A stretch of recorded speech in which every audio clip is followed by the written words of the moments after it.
Let me show you now how we can multiply fractions. Multiplying fractions are kind of fun because we get a sense like I can do something with a fraction. So let me show you an example. 3/7 times 2/5. Our standard rule when we're multiplying fractions is top times top equals bottom times bottom. So the top times top is a 3 times a 2. The new denominator is a 7 times a 5. 3 times 2 produces a 6. 7 times 5 produces a 35. There it is. We just multiply your first fraction. We'll check also to see if 6/35, if there's an equivalent yet simplified version as well, because we always need to simplify our results if they can be simplified. But I don't see any common factors in 6 and 35 that I can factor out. Another example. Let's multiply 5 times 7/12.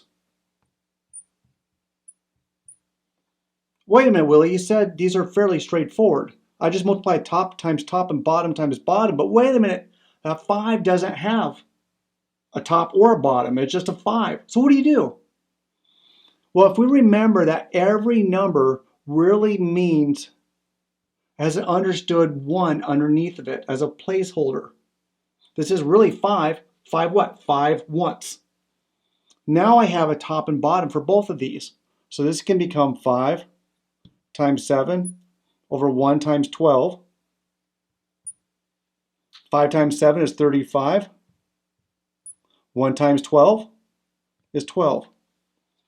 And again, there's my solution. I check to see if it's simplified. And if it's simplified, I am done. If it's not simplified, I need to continue. The next one what I look at is 2/3 times 9/4.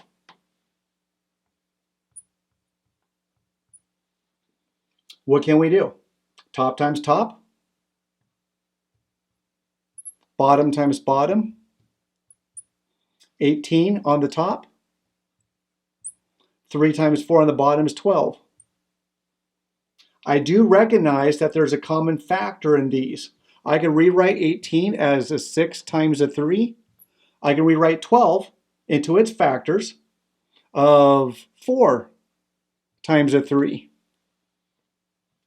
Actually, if we were doing the prime factorizations, I should write it as a 2 times a 3 times a 3, and the 12 becomes a 2 times a 2 times a 3. And then from there, I look to see if there's anything common to the numerator and the denominator. I see a factor of 2 on the top and a factor of 2 on the bottom. I see a factor of 3 on the top and a 3 on the bottom. And there, I'm left with a result of, sorry, that should have been a 2 right there.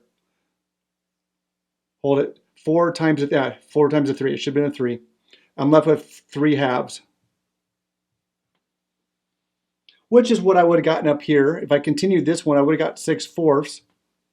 But I see that one can also be reduced because there's a common factor of 2 in them. So I would have a 2 times a 3 over a 2 times a 2. And then I can factor out those 2's and left with the 3/2.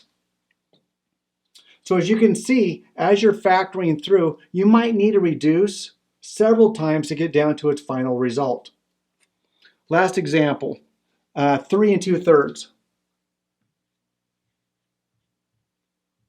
times 1 1/4. Now, when we're multiplying these, recognize that they're mixed numbers. And so the best habit that we can get into is to convert them into proper fractions. And I think if you can do this, life is going to become a lot easier in the long run.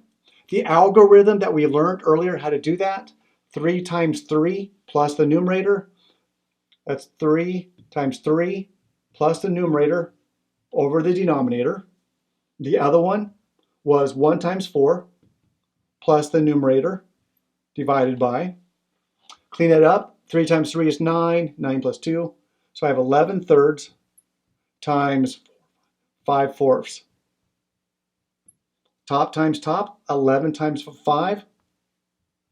is a 55. The numerator or denominator, 3 times a 4, is a 12. And there's my solution. Now, this might be an idea where you might want to return the problem back to a mixed, or the solution back to a mixed number. And the reason I say that is because our problem started in mixed numbers. So typically, whatever you start with, you do your work, and you want to return the solution back into the form where the problem originally came from. So let's make that, I don't know what it is right now. It goes under 4, 48, and I have 7. So I have 4 and 7/12 is my equivalent expression. One's a mixed number, one's an improper fraction. Want to go back to one other idea that some of you guys are thinking. It's a great question I've gotten many times. Let's look at 2/3 and a 9/4 one more time. So I have 2/3 times 9/4.